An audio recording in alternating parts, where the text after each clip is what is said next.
दोस्तों, recently finance की दुनिया में एक बहुत बड़ा धमाका हुआ। जी हां, मैं बात कर रहा हूं पेंडोरा पेपर्स की।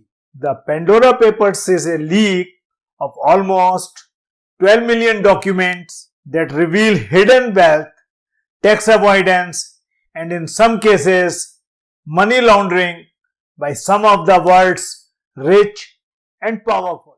इन पेपर्स में बहुत बड़े बड़े लोगों के नाम हैं: क्रिकेटर, फिल्म स्टार्स, बिलियनर्स, सरकार के बड़े बड़े officials, industrialist, politicians, celebrities, and various public figures.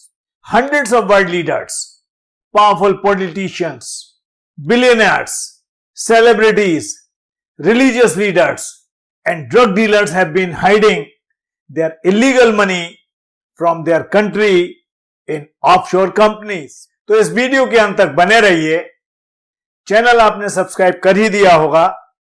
अगर आपने अभी तक इस चैनल को सब्सक्राइब नहीं किया है तो अभी सब्सक्राइब करके बेल आइकन को प्रेस कीजिए, जिससे आगे आने वाले सभी वीडियोस के अपडेट आपको टाइमली मिलते रहें।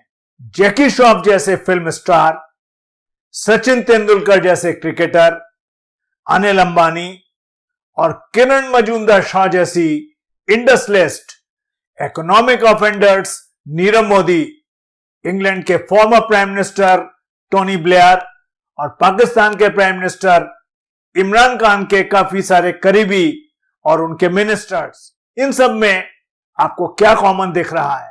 एक इंडस्ट्रियलिस्ट है, दूसरे क्रिकेटर हैं, तीसरे फिल्म स्टार हैं और एक इकोनॉमिक ऑफेंडर ऑफ इंडिया है। इनमें एक चीज कॉमन है, तो वो है कि इन सब का नाम पेंडोरा पेपर्स में दिया गया है। दोस्तों, पेंडोरा शब्द आता है पेंडोरा बॉक्स से, जो कि ग्रीक मैथोलॉजी से आया है। आपने कहावत तो सुनी ही होगी, ओपनिंग ए पेंडोरा बॉक्स, जिसका मतलब है कि आप ऐसा कुछ करते हो जिससे और बहुत सारी प्रॉब्लम्स आ जाती हैं विच आर अनएक्सपेक्टेड। तो दोस्तों, इसी कहावत से पेंडोरा पेपर शब्द आया है। More than 600 journalist in 117 countries have been trawling through the files from 14 sources for months. The data was obtained by the International Consortium of Investigative Journalism, that is ICIJ, in Washington, which has been working with more than 140 media organizations on its biggest ever global investigation. ये Pandora paper, Panama paper और paradise leaks की ही तरह ये एक financial data leak है। ये financial data leak बताता है कि कैसे दुनिया के 1% सुपर रिच लोग अपनी इनकम को छुपाते हैं, उस पर ड्यू टैक्स नहीं देते हैं अपने होम कंट्री में।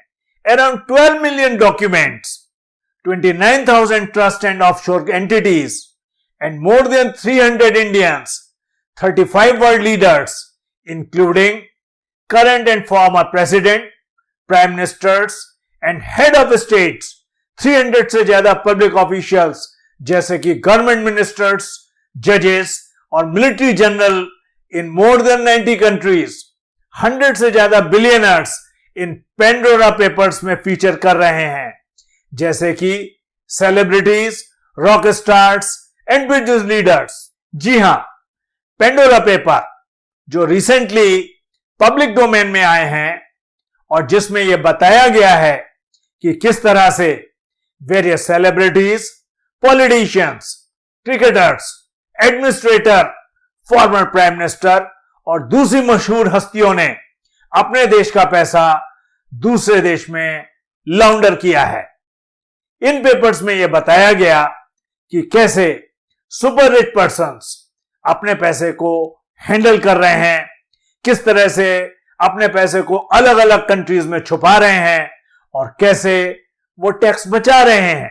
ऐसे लोगों के पास ऐसे बेस्ट प्रोफेशनल्स की सर्विसेज अवेलेबल होती हैं जो कि उन्हें एडवाइस करते हैं कि कैसे आप अपनी इनकम को, अपनी वेल्थ को वर्ल्ड के कुछ चुनिंदा टैक्स हेवेंस में ले जाकर इन्वेस्ट कर सकते हैं और इस पर उनको कोई टैक्स नहीं देना पड़ता है या बहुत कम टैक्स देना पड़ता है।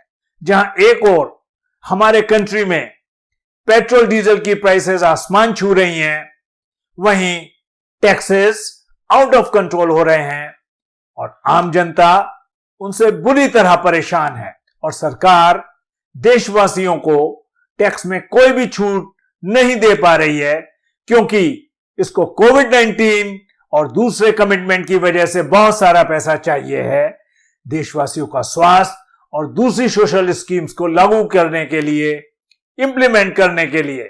वहीं ये 1% सुपर रिच लोग अपनी विशाल संपत्ति पर या तो कोई भी टैक्स नहीं दे रहे हैं या बहुत कम टैक्स दे रहे हैं। Investments in tax havens, whether it is legal or not, whether it is moral or immoral, this is a separate issue for discussion. Pandora papers को अब तक का सबसे बड़ा लीक क्लेम किया जा रहा है after first leak which was made few years back in the form of Panama papers, उसके बाद पैराडाइज लीक्स के फॉर्म में और उसके बाद एलाइड पर्सन्स के ऑफशोर अकाउंट्स का खुलासा किया गया था। पेंडोरा पेपर्स उसी कड़ी में अब तक का सबसे बड़ा लीक क्लेम किया जा रहा है। इन पेंडोरा पेपर्स में बताया गया है कि किस तरह से दुनिया के 1% अमीर लोग अपनी वेल्थ को छुपा कर रखते हैं, जिससे कि उस पर कोई टैक्स ना पे करना पड़े। ऐसा करने के क्या क्या तरीके हैं यह भी इसमें बताया गया है, जिसमें से कुछ हैं जैसे कि शेल कंपनी को क्रिएट करना, यानी कि सिर्फ पेपर पर कंपनी को क्रिएट करना जिसकी वास्तव में कोई रियल वर्किंग नहीं होती है, ट्रस्ट और फाउंडेशंस को बनाना, मनी को लाउंडर करना, यानी कि मनी की ट्रेल पता ही ना चल सके, यानी कि उसका ओनर कौन है, पैसे को एक कंपनी से दूसरी कंपनी, दूसरे से तीसरी कंपनी में भेजना, जिससे कि उसकी जो रियल ओनर है उसके बारे में पता ही ना चल सके।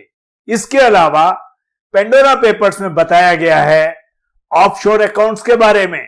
अगर हम ऑफशोर के लिटरल मीनिंग की बात करें तो इसका मतलब होता है अपने देश के बॉर्डर से बाहर, लेकिन पेंडोरा पेपर्स में ऑफशोर अकाउंट का मतलब है ऐसे देश जो टैक्स हेवन है, जहां पर कंपनियों को एस्टेब्लिश करना बहुत आसान है, वहां पर टैक्स या तो बिल्कुल भी नहीं है या बहुत कम है और वहां पर अकाउंट की जानकारियां बिल्कुल सीक्रेट रखी जाती हैं और किसी से भी शेयर नहीं की जाती हैं।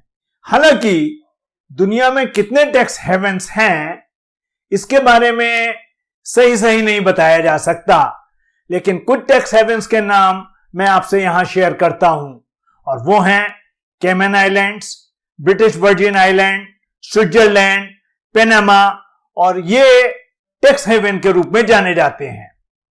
टैक्स हेवन ऐसे देश हैं जहां पर या तो बिल्कुल भी इनकम टैक्स नहीं है या फिर बहुत ही थोड़ा सा इनकम टैक्स है, और ऐसे देश उन लोगों के बारे में जो कि अपनी मनी वहां पर डिपॉजिट करते हैं, उनकी इंफॉर्मेशन उनके होम कंट्री को शेयर नहीं करते हैं, टोटल सीक्रेसी।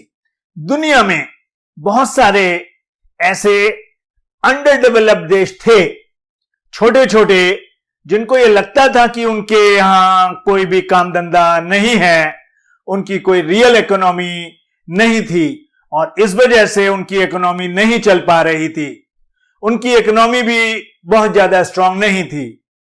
इसलिए ऐसे देशों ने यह डिसाइड किया कि क्यों ना एक ऐसा स्ट्रक्चर क्रिएट किया जाए जिससे कि जो ग्लोबल अमीर लोग हैं, जो ग्लोबल रिच हैं, वो अपने अकाउंट उनके देश में खोलें और यह देश उनके किसी भी उस इनकम को टैक्स नहीं करेंगे जो मनी वो उस देश में पार्क करते हैं, जिससे कि उनके यहां ग्रोथ हो, उनकी इकोनॉमी बूस्ट हो सके। इन टैक्स हेवेंस को बाहर के लोगों की मनी वहां पर पार्क करने से जो फायदा मिलता है वो ये है कि जब इस तरह की कंपनियां या ट्रस्ट इस तरह के टैक्स हेवेंस में एस्टेब्लिश की जाती हैं तो उससे उस देश में टूरिज्म को बढ़ावा मिलता है। इससे इन टैक्स हेवेंस को इकोनॉमिकल बूस्ट भी मिलता है, क्योंकि इन ट्रस्ट या कंपनियों को मैनेज करने के लिए कुछ लोगों की भी जरूरत पड़ती है, जो कि प्रोफेशनल हो सकते हैं, एडवोकेट्स हो सकते हैं, या इस तरह के ही और कुछ लोग हो सकते हैं। कुछ बैंक्स की भी जरूरत पड़ती है इनको मैनेज करने के लिए। इसके लिए कुछ लीगल एंटिटीज को भी सेटअप करना पड़ता है। इन टैक्स हेवेंस में एक कंडीशन होती है उन रिच लोगों के लिए जो वहां पर अपनी मनी पार्क करते हैं कि उन टैक्स हेवेंस का एक लोकल सिटीजन उनके बोर्ड पर या मैनेजिंग बोर्ड पर होना चाहिए। इस तरह से इन टैक्स हेवेंस में कुछ ना कुछ एम्प्लॉयमेंट भी जनरेट होता है, दो ऑन पेपर्स ओनली। अब मैं आपको बताता हूं कि ये ऑफशोर कंपनियां या ट्रस्ट क्रिएट कैसे किए जाते हैं। जो बड़े बड़े अमीर लोग हैं, रिच पर्सन्स हैं, वो इन टैक्स हेवेंस में जाकर अपनी ट्रस्ट या कंपनियां क्रिएट करना चाहते हैं, लेकिन वे इनको अपने नाम से नहीं क्रिएट करना चाहते हैं ताकि उनकी कॉन्फिडेंशियलिटी और प्राइवेसी मेंटेन हो सके। तो इसके लिए वो किसी टैक्स एडवाइजर या लॉ फर्म या एडवोकेट या किसी वेल्थ मैनेजर को अप्रोच करते हैं, और ये वेल्थ मैनेजर इस टैक्स हेवन में एक कंपनी या ट्रस्ट एस्टेब्लिश करता है उस रिच पर्सन के बिहाफ पर, अपने नाम से, उस रिच पर्सन के नाम को हाइड करके। अब एक ऑफशोर कंपनी एस्टेब्लिश हो गई। इस ऑफशोर कंपनी का एक अलग से बैंक अकाउंट होता है। यहां से ये लोग कुछ बड़ी बड़ी चीजें खरीदने के लिए इन बैंक अकाउंट्स का इस्तेमाल करते हैं। इन कंपनियों या ट्रस्ट के नाम से, जैसे कि पैलेस, प्राइवेट प्लेन, प्रॉपर्टीज, इन सारी चीजों को कंपनियों या ट्रस्ट के नाम से खरीदने का फायदा यह होता है कि इसका रियल ओनर कौन है वो किसी को पता नहीं चलता है, और असली नाम जो इन प्रॉपर्टीज का होल्डर है वो कभी भी सामने नहीं आता है। पेंडोरा पेपर्स के बारे में और बहुत सारी इंपॉर्टेंट जानकारी मैं आपसे शेयर करूंगा अपने नेक्स्ट वीडियो में। उम्मीद करता हूं यह वीडियो आपको इंफॉर्मेटिव लगी हो। वीडियो आपको कैसा लगा कमेंट बॉक्स में कमेंट करके जरूर बताएं। तो उम्मीद करता हूं आपको इस वीडियो में बताई गई जानकारी पसंद आई होगी। अगर पसंद आई हो तो मुझे लाइक का सिग्नल जरूर दीजिएगा। आपको लगता है ये इंफॉर्मेशन किसी और के काम आ सकती है तो आप इस वीडियो को शेयर जरूर कीजिए। इसी तरह के वेरियस कॉम्प्लेक्स टॉपिक्स मैं सिंप्लीफाई करता हूं अपने YouTube चैनल CABA इन्फोवेंट्री पर। दोस्तों, हम और आप मिलते हैं एक और इंटरेस्टिंग टॉपिक के साथ किसी और दूसरे वीडियो में। तब तक अपनी हेल्थ का और अपनी वेल्थ का अच्छी तरह से ख्याल रखिए। Thank you and have a great time. Bye bye.